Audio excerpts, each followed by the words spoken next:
Assalamualaikum dan salam sejahtera diucapkan kepada Sir Muhammad Asraf Bibi Isa dan rakan sependengar yang lain. Kami daripada Kumpulan 9 ingin membentangkan mengenai peralatan muzik tradisional, iaitu alat muzik rebana ubi di Pasir Putih, Kelantan. Kumpulan yang terdiri daripada saya sendiri, Mushidah binti Fauzi, bernama metrik C21B2324. Seterusnya Nur Ismahani binti Muhammad Saidi, C21A2368. Nur Syazwani Izzati binti Yusuf, C21A2020. Engku Nur Ihdad binti Engku Muhammad Putra, C21A1724. Seterusnya Nur Rasyiki binti Bangsa, C21B2335. Dan akhir sekali Nur Anis binti Muhammad Asri, C21B2351. Sejarah dan asal usul rebana. Rebana merupakan alat muzik masyarakat Melayu yang sering dimainkan dalam muzik-muzik kebudayaan Melayu. Pada mulanya, alat muzik ini berasal daripada Timur Tengah.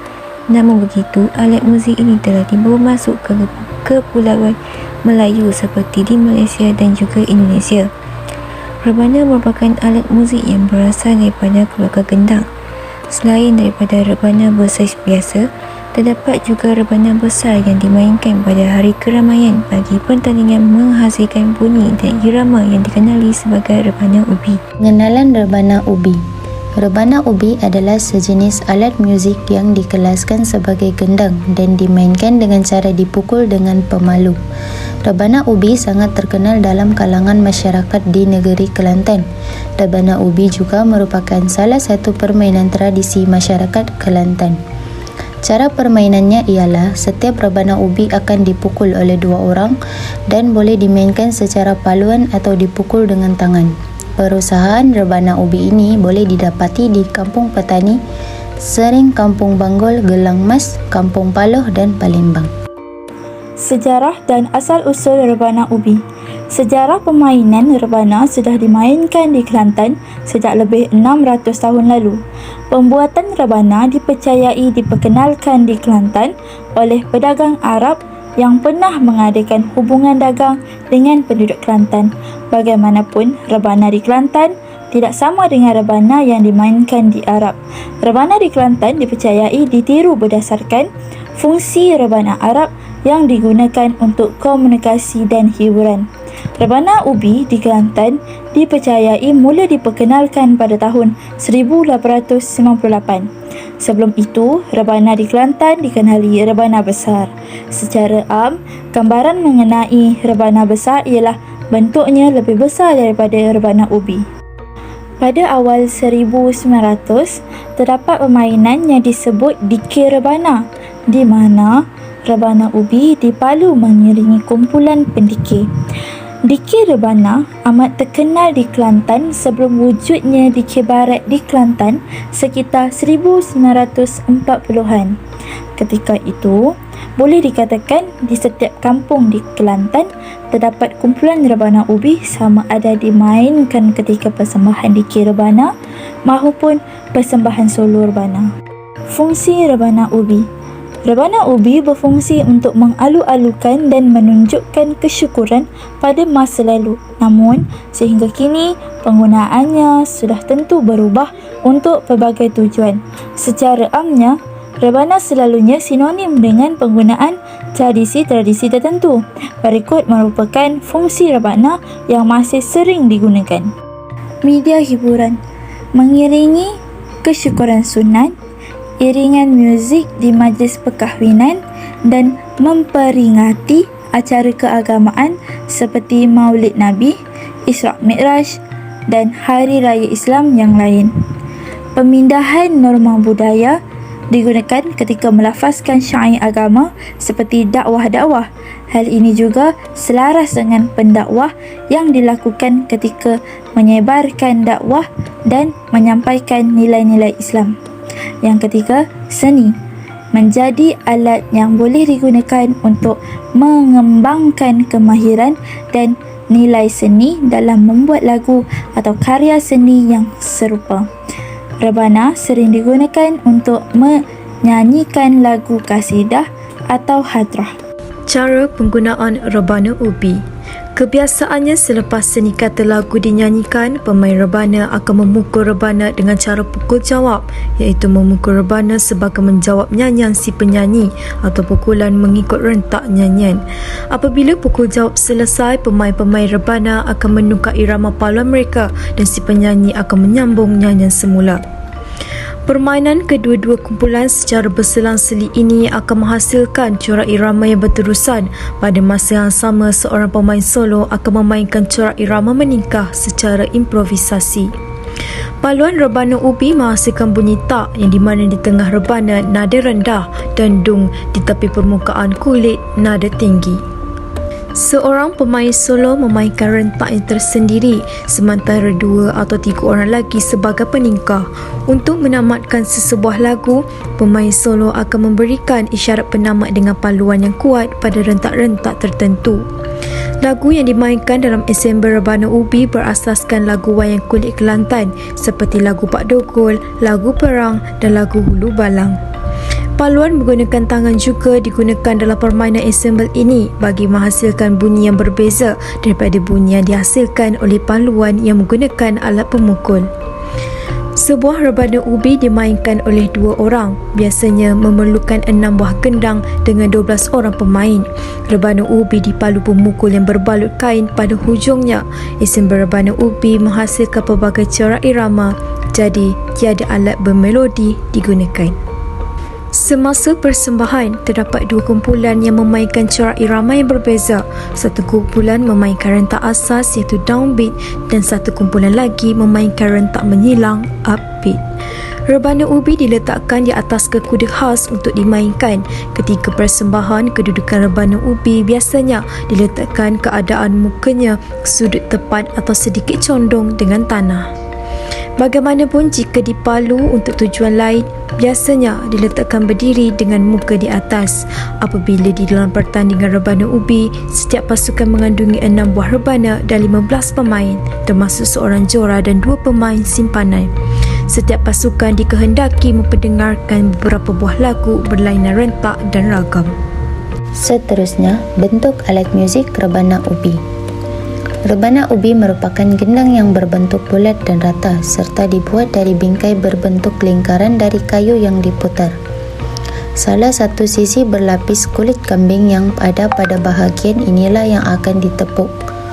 Di daerah Asia Selatan meliputi Pakistan, India, Bangladesh, Maladewa dan sekitarnya, seni rebana ubi juga sangat ramai digunakan. Namun latar belakang, sejarah, varian alat muzik dan senandungnya sedikit sebanyak berbeza. Kesenian di Malaysia, Brunei, Indonesia dan Singapura yang sering memakai rebana ubi adalah muzik irama padang pasir, misalnya gambus, kasidah dan hadrah. Seterusnya adalah bahan-bahan yang digunakan untuk membuat rebana. Pertama sekali, kayu merbau, batang buluh, pokok rotan, kayu nangka, kulit kambing dan kulit kerbau. Sekarang saya akan meneruskan pada bahagian saya, iaitu proses pembuatan rebana ubi. Rebana ini diperbuat daripada kayu merbau. Jadi pada zaman dahulu, orang-orang kampung terdengar bunyi burung mematuk batang pokok untuk membuat lubang. Mereka mula mencipta dengan membuat kokon pada masa itu dengan menggunakan batang buluh yang dibuat lubang dan dipalu.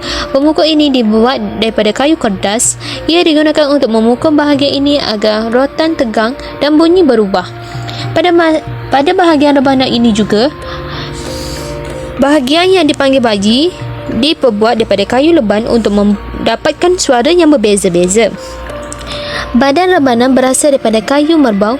Kayu merbau dipotong menggunakan mesin pemotong dan diproses serta dibentuk bulat sehingga licin dengan menggunakan pelarik.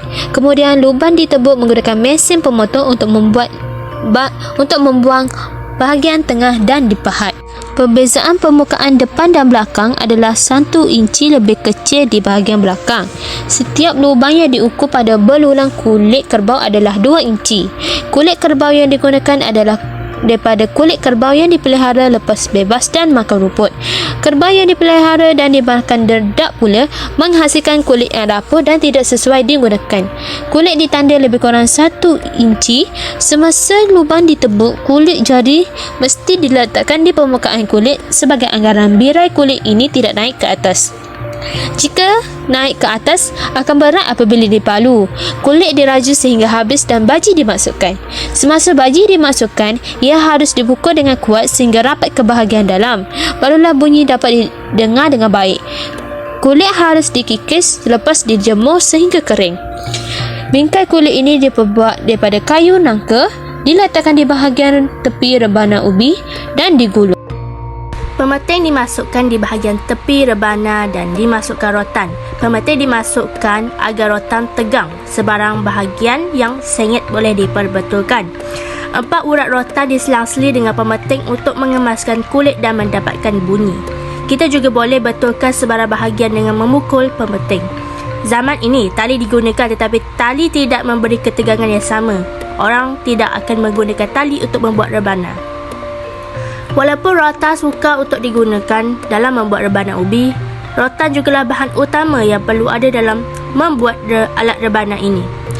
Rotan mesti dirami 2 lapis apabila diletakkan baji selang-seli 4 urat, tetapi tidak semestinya semua dengan kiraan 4. Seterusnya kita akan menggunakan baji ajar untuk menegang dan meratakan permukaan kulit. Besi yang diletakkan di bahagian rebana digunakan untuk mengusung pada zaman dahulu. Kalau dahulu mereka akan mengusung rebana itu dari satu tempat ke satu tempat, tetapi kini rebana tidak lagi diusung dan dibawa menggunakan lori. Dahulu dimasukkan kayu dan dikanda, beratnya sekitar 80 kg dan 3 orang tidak begitu mampu untuk mengangkatnya. Pada zaman dahulu, hanya 2 orang saja yang mengandanya, tetapi harus sentiasa diganti setiap 200 meter sehinggalah sampai ke tempat rebana yang dimainkan. Permukaan rebana yang dipalu untuk mengeluarkan suara hanya separuh, sementara bahagian permukaan tepi untuk ukiran dan hiasan bunga, kawasan tengah pula untuk bunyi.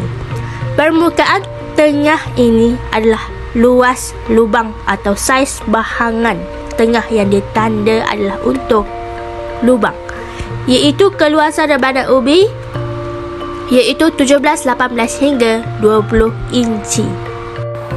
Bentuk alat muzik rebana telah membawa kita mengenali beberapa kesenian muzik yang terkenal pada ketika itu dan telah menjadi lambang kebudayaan masyarakat Melayu tradisional. Dalam era pemodenan ini, telah banyak kesenian-kesenian yang lebih kepada bentuk kemodenan dan malah lebih merisaukan apabila kita juga telah banyak kehilangan ramai pakar-pakar dalam pelbagai jenis kesenian tradisional, terutamanya pakar dalam alat muzik tradisional yang ketiadaan pewarisnya. Menggunakan konsep dan konteks asal seni secara tradisi dilihat semakin terhakis oleh arus perkembangan pusat dunia globalisasi. Namun begitu, kesenian-kesenian yang merupakan antara khazanah berharga tinggalan nenek moyang dahulu perlulah digegarkan agar ianya tidak lapuk di telan zaman serta masih dapat dikekalkan kelestarian walaupun dunia kini semakin pesat berkembang. Pelbagai pihak perlu mengambil pelbagai inisiatif dalam usaha untuk mengekalkan kesenian ini kerana seni peralatan muzik tradisional ini mempunyai peranan yang cukup besar dalam menyumbang kepada pembangunan sesebuah masyarakat, terutama dalam membentuk sesebuah negara bangsa yang beridentiti. Sekian, terima kasih.